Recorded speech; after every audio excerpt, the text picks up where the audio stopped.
Avoid these 5 habits that slowly kills your prayer life without you noticing. You need to understand that your prayer life is your spiritual oxygen. As air is to your nose, so is prayer to your spirit. If you want to build a very solid prayer life, then don't joke with the secrets you are about to hear in this video.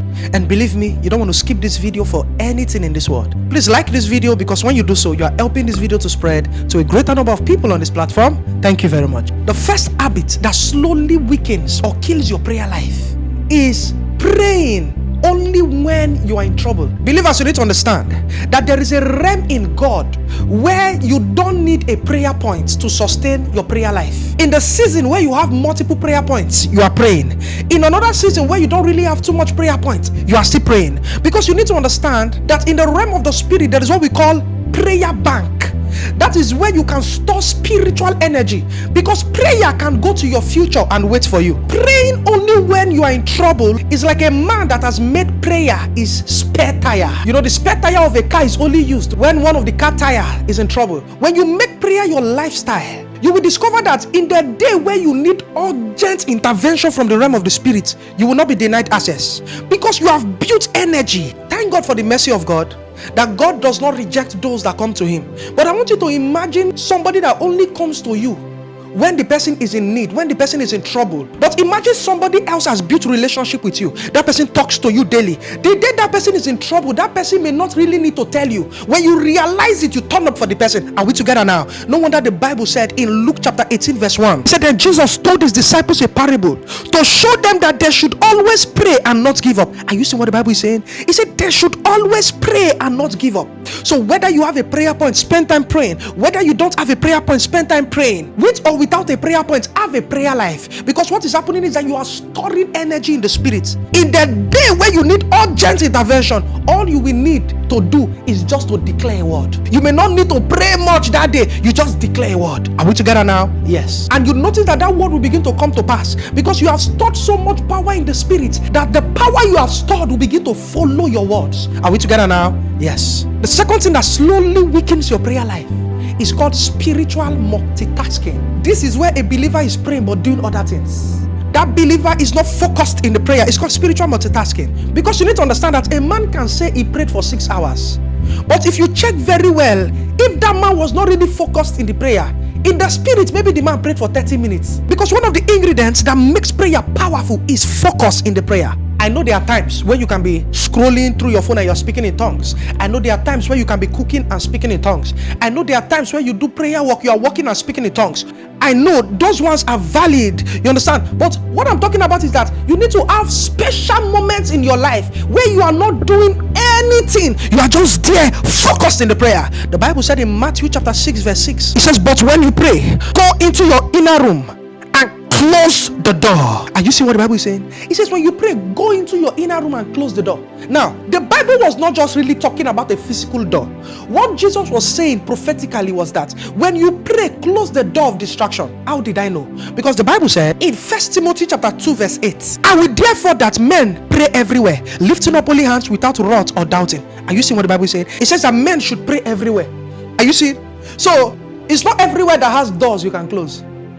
Imagine you are doing a prayer walk, you can't close the door there. So when Jesus is saying close the door when you pray, he's saying close the door of distractions. Are we together now? There are times in prayer, put your phones on airplane mode, put your phones on silent mode, so that when you have a missed call after the prayers, you can return the call back. But you just need to shut down distractions, because multitasking in prayer weakens your prayer life. That believer will keep saying, oh, I have a prayer life, but why am I not seeing the result? It's because he's not giving full attention in prayers. Because in prayers, there is what we call the realm of time. There is what we call the realm of attention.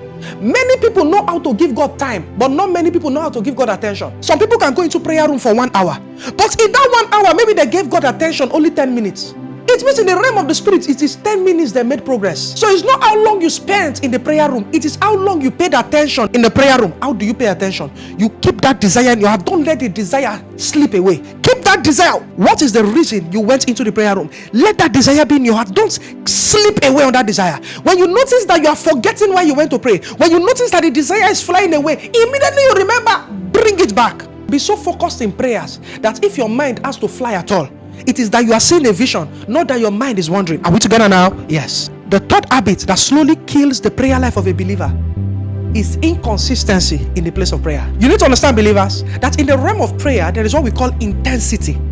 There is another thing we call consistency. Now, what is intensity? Intensity is that you pray 6 hours today.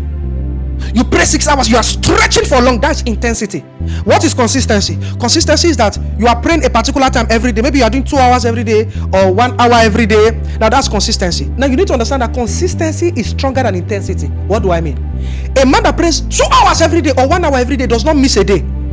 And a man that prays 6 hours today, he does not pray again till 2 months' time. The man that prays 1 hour every day will be stronger than the one that prays 6 hours today but does not pray again. But guess what? Blessed be the man that has both intensity and consistency. That man will be a walking powerhouse. Are we together now? Yeah. Because you need to understand that the realm of the spirit responds to consistency. Consistency attracts spirits.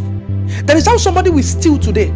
You tell the person it's not good, don't do it. He steals tomorrow. You still caution him. When he keeps stealing, one day a spirit will be attached to that stealing, that he will not be able to stop again. That person will now need to go for prayers for that spirit of stealing. That is when somebody say, he has the spirit of stealing. When he started, it was not a spirit, it was just an action. Listen, when you start building a prayer life, a time will come, the spirit of prayer will enter you. The Bible called it in Zechariah chapter 12 verse 10. It said, and I will pour out on the house of David and the inhabitant of Jerusalem the spirit of grace and supplication. Are you seeing? The spirit of grace and supplication, that's the spirit of prayer.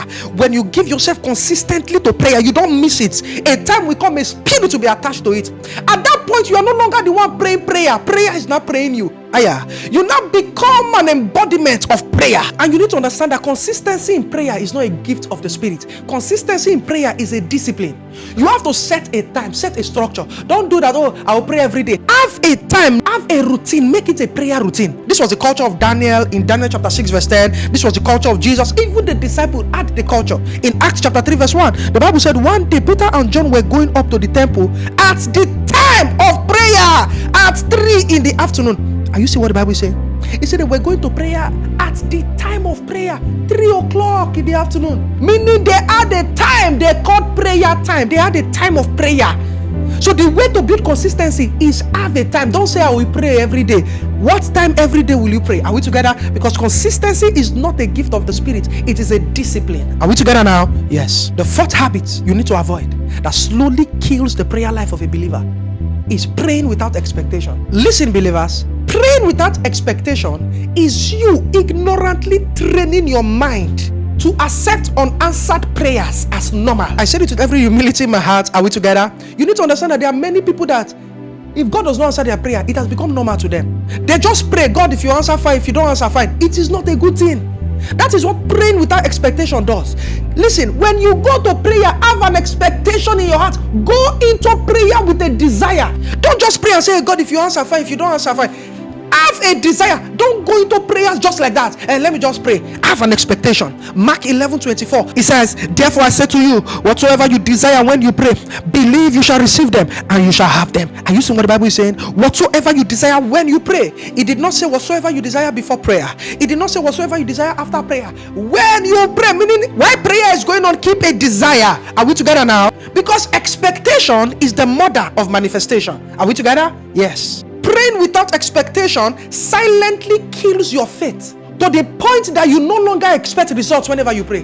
The Bible speaking in James chapter 1 from verse 6 and 7. It says, but when you ask, you must believe and not doubt, because the one who doubts is like the wave of the sea, blown and tossed by the wind. That person should not expect to receive anything from the Lord. Are you seeing? So make a commitment. Have a prayer list going into prayers. If you are going into prayers to just build intimacy with God, fine. If you are going into prayer to just charge your battery, fine. If you are going into prayer to just spend time with God, fine. If you are going into prayers with your prayer points, fine. Just ensure that you have an expectation in the place of prayer. Are we together now? Yes. The fifth habit that slowly kills your prayer life is neglecting the word of God in the place of prayer. Now, what do I mean? There are two dimensions to this. The first dimension is that you must be a believer that mounts pressure on the word of God. I mean, for every prayer point you have a scriptural backing. Do you know why? Because God is committed to what he says. God does not joke with his word. the Bible said something. In Jeremiah chapter 1 verse 12, the Bible said, the Lord said to me, you have sinned correctly, for I am watching to see that my word is fulfilled. You see what the Bible is saying? God is always watching to see that what he wrote in the Bible comes to pass. That is why the Bible now told us in Isaiah 43 verse 26, it says, put me in remembrance, let us plead together, declare that thou might be justified. Are you seeing? He said, put me in remembrance. Did God forget? No, God did not forget. But God says, put me in remembrance. In other words, you are trying to tell God that you know what you are talking about. He says, declare and you will be justified. Prophetically speaking, meaning while you are praying about your business, get scriptures on business breakthroughs. Declare it. The Bible says, when you declare, you will be justified. Are we together now? It's not about just going into prayers and oh God answer me. That one works. Are we together? But this one works faster. You get scriptures. You begin to mount pressure on the word of God. It says, put me in remembrance. Are we together now? Yes. The second dimension to the word of God in prayers, never pray without tuning your frequency to hear the voice of God. Because prayer is koinonia. Prayer is intimacy. Prayer is not all about you talking alone. You need to hear God. You have been praying for your business. There is what we call the sent word. There is what we call the rhema word. God, what are you saying about this business? Lord, I've prayed. What are you saying? Listen, when you are done praying, don't just leave the prayer room. Have time of quietness. Have time of stillness. Wait until God begins to drop words in your spirit. Sometimes he drops it as a confirmation. Sometimes he drops it as a word. Sometimes he will drop it as a vision, as a flash. Imagine you are praying about visa, and imagine you are praying and you just have time to wait on God, and you just heard a word from God. I will give you the visa. Do you know the confidence you have? Always tune your ear to hear God. Whenever you pray about something, hear God about what you are praying about. You do it by stillness. Whenever you are praying, have time for quietness. Be still. Keep an expectation in your heart that God is going to speak to you. Keep that expectation. Stay there until something drops in your heart that you know that you were not the one that originally thought about this by yourself. That's why the Bible told us in Psalm 46 verse 10. It says, be still and know that I am God. It says, be still and know that I am God. Be still. In other words, when you are still, you will have supernatural knowing. Have times to be quiet. Just keep your mind on the Lord and expect that something will drop. Something will come into your heart that you know you were not the one that thought about that one by yourself. Write it down. Are we together now? Yes. That is why if you have not gotten my book yet on Amazon on how to hear the voice of God, you really need to check it out. It's really going to help you deepen your understanding about hearing the clear voice of God. Are we together now? Yes. Please tell us in the comment section what really stood out for you in this video. I would really love to read your beautiful comments. Please do not forget to kindly click the like button. Please also hit the subscribe button. And please do not forget to kindly hit the notification bell so that you're always going to get notified whenever we post new videos on this platform. Thank you very much and God bless you. And if you have been blessed by this video but you are not yet born again, you have not received Jesus into your life as your Lord and Savior, you see, that's the only thing that will matter after all that's been said and done on this earth. And Jesus made it very easy for us. The only way is to believe in him with our heart and confess him with our mouth. So if you want to make this life-changing decision, please say this prayer with me. Lord Jesus, I come to you today, recognizing that I'm a sinner in need of your grace. I believe that you died for my sins and rose again, so that I can be forgiven and have eternal life. Today, I surrender my life to you. I ask you come into my heart, cleanse me from all sin, and make me a new creation. I accept you as my Lord and Savior, and I choose to follow you for the rest of my life. If you just said these prayers, congratulations to you. You're no longer a sinner. Your sins are forgiven. Please write me an email, and I'm going to be telling you what next to do now that you're born again. Please do not forget to kindly click the like button. Please leave a comment in this video, and please share this video. God bless you.